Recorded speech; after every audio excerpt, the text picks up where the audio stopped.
Hello everyone. ඉතින් අද අපි කතරගම ඇවිල්ලා ඉන්නේ.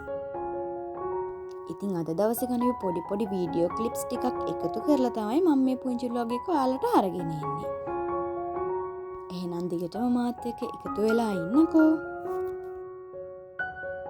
ඉතින් මෙන්න මේ ටික හැදුවට පස්සේදී අපි දෙන්න කතරගම ආයේ first time. ඉතින් මුලින්ම මෙතන වටපිටාවත් ටිකක් බලලා කකුල් එහෙමත් සෝදගෙන අපි යන්න හිතුවේ. ඉතින් කතරගම කියන්නේ අපි දෙන්න නිතරම එන්න කැමති තැනක්. ඒත් ඉතින් අපි ලංකාවේ නැති නිසා අපිට නිතරම එන්න වෙන්නේ නැහැ. ඉතින් මේ සැරේ එයා ආව ගමන් අනිත් හැමතැනම ඇවිදින්න කලින් අපි මුලින්ම කතරගම ගිහිල්ලා ඉන්න හිතුවා. ඉතින් අපේ එපයා එක පටන්ගෙන අපි දෙන්න මුලින්ම හමු වුණාට පස්සේ අපි මුලින්ම ආවෙත් කතරගම.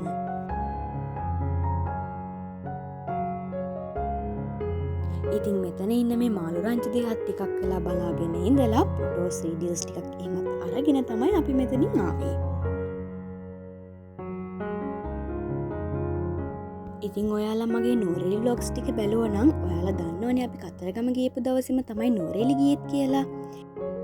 ඉතින් නෝරෙලි vlogs ටික ඉක්මනට අරගෙන ආවට මේ vlog එක මම අරන් ඉන්න ටිකක් විතර පරක්කු වුණා. ඉතින් මං හිතුවා අද මේ vlog එක කොහොම හරි අරගෙන එන්න ඕනේ කියලා.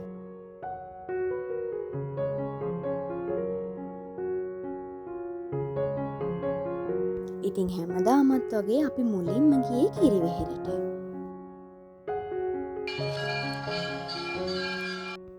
ඉතින් කිරිවෙහෙරට යන අතරමඟදී අපි දෙන්න දැක්ක ඈතින් මෙන්න මෙයාව. මේ ඉන්නේ කතරගම වාසනායකා. ඉතින් මම වාසනාව බලන්න ගොඩාක් ආස කෙනෙක්. ඒ නිසාම අපි දෙන්න ගිහිල්ලා එයාවත් බලලා එන්න හිතුවා.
වාසනාවත් බලලා අපි ආයේ කිරිවෙහෙරට පූජා කරන්න මල් ගන්න.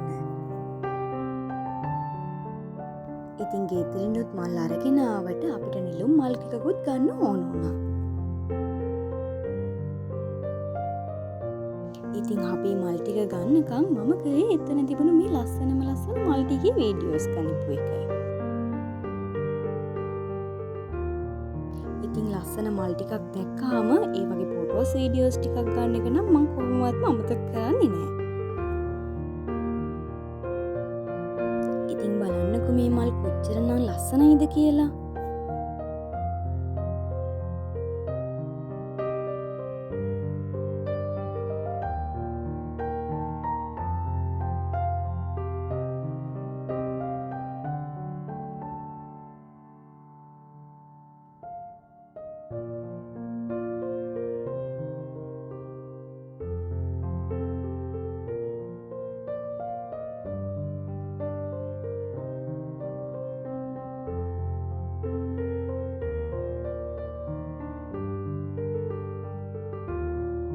මෙන්න මේ මල් ටික තමයි අපි අරගත්තේ. ඉතින් මේ රෝස මල් දෙකත් එයාලා අපිට නිකම්ම දුන්නා. ඉතින් මේ වගේ තැන්වලට ආවම මම වීඩියෝ කරන්නේ ටිකක් අඩුවෙන්. වීඩියෝ කරනට වඩා අපි වඳින එක ගැනනේ අපි අවධානය දෙන්න ඕනේ. ඉතින් ඒ අතරදී මට පුළුවන් වෙලාවට මම පුංචි වීඩියෝ ක්ලිප්ස් අරගන්නවා. ඒ නිසා තමයි මේ vlog එකත් ගොඩක් පුංචි vlog එකක් වුණේ. ඉතින් මල් ටිකත් අරගෙන අපි මුලින්ම ආවේ කිරිවෙහෙරට පාන් පත්තු කරන්න. ඉතින් දැන් නම් අපි කිරිවෙහෙර ළඟට යන ගමන් තමයි ඉන්නේ. ඉතින් මෙතනින් එහාට මම කතරගමදී මුකුත් වීඩියෝස් අරගෙන නැහැ. ඒ නිසා මම මේ vlog එක මෙතනින් ඉවර කරනවා. අද දවසේ ඉතුරු ටික මගේ නුවරඑළිය vlog part 1 එකේ තියෙනවා. වීඩියෝ එකට ලයික් කරලා ඔයාලගේ ලස්සන අදහස් කමෙන්ට් එකකුත් දාලා channel එක subscribe කරගෙන යන්න අමතක කරන්න එපා. ආයෙමත් ලස්සන vlog එකකින් හමු වෙමු. එතකන් හැමෝටම bye.